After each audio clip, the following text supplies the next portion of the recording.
into office in 2005, I came out of the state controller's office, and I was very suspect of school districts, not-for-profits, anybody that got taxpayer money. And I want to reiterate what Senator LaValle has said, that whenever I'm out in the community, I can wholeheartedly defend and support what comes out of this administration here through Superintendent Gerstenmaier or this school board, because I know how committed they are to the community.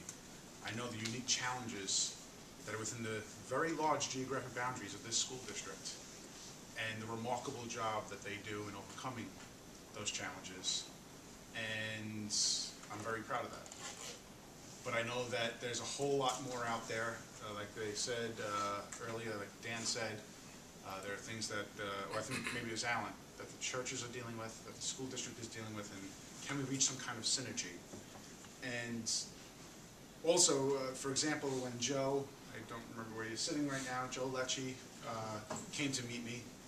You know, he was running some programs in the community, and you know, you could probably attest that it was probably like a cross-examination as a not-for-profit coming to me saying, you know, I want you to fight for us in the state budget, because I wanted to know everything about each not-for-profit. And like Senator LaValle said, a lot of not-for-profits had similar mission statements, not necessarily in the same community, but you know, there's macro organizations that come to us and want us to fight for funding in the state budget, and they say that they go into the Ridge community, for example, and I'm sure Senator LaValle has the same attitude that I do. It's like, well, prove it. What have you done? And some have something to back it up, and others don't yet, but would like to help. Joe, early on, you know, maybe my first year or two in office, was able to come in and floor me with issues in the community that I had no idea. You know, you don't see as an elected official as you go from community to community and event to an event. You know, some of the challenges that we have, and it's almost like a point of access. When a family needs help, for example, and if Joe is dealing with it, or the school district is dealing with it, or another church is dealing with it, what I realize is I get to deal with such a variety of organizations, even within the same community, that might not know each other's mission statements, or missions, or what they do and can accomplish.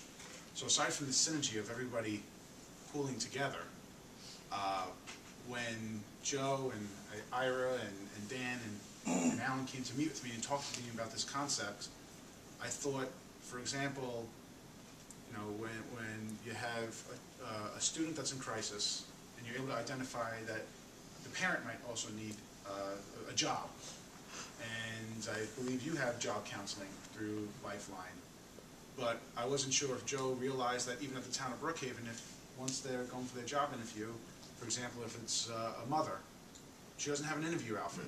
Well, you have Dress for Success at town of Brookhaven, where we can make sure that she has the appropriate attire to go for the interview. And something as small as that could be a roadblock. And I wanted to make sure that not-for-profits that are these points of access know what the other person is doing, so that we can have more of an effect.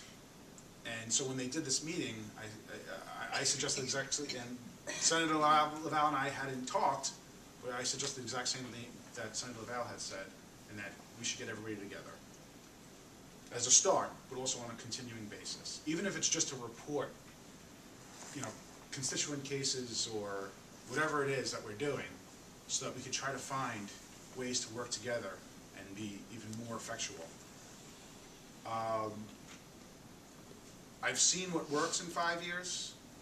I would like to see, you know, if this is possible, that this continues in regular meetings where we have goal setting and review, where you can give me an assignment as an elected official, and I know by the next meeting I have to report back to you of what we were able to accomplish. And it's not just, you know, in the state budget do this, but it's reach out to these 3 organizations. For example, we just met yesterday, Christy and I, from the Ridge Civic on the Lustgarten House, and she gave me a couple of assignments that I have to do by the next time we have to meet. And it's good, because, you know, instead of just giving a speech and talking about some of our problems, and, you know, we'll identify our proposed solutions, and we'll come back to each other and have to report back. I mean, you can hold me accountable, I can hold you accountable, but we'll all be accountable to the community at large. So, I mean, this is absent elected officials, this is a great, remarkable start. The fact that you're here on a Saturday morning doing this, and like Dan said, that you're the people that go out there every night when you're tired from work for the community.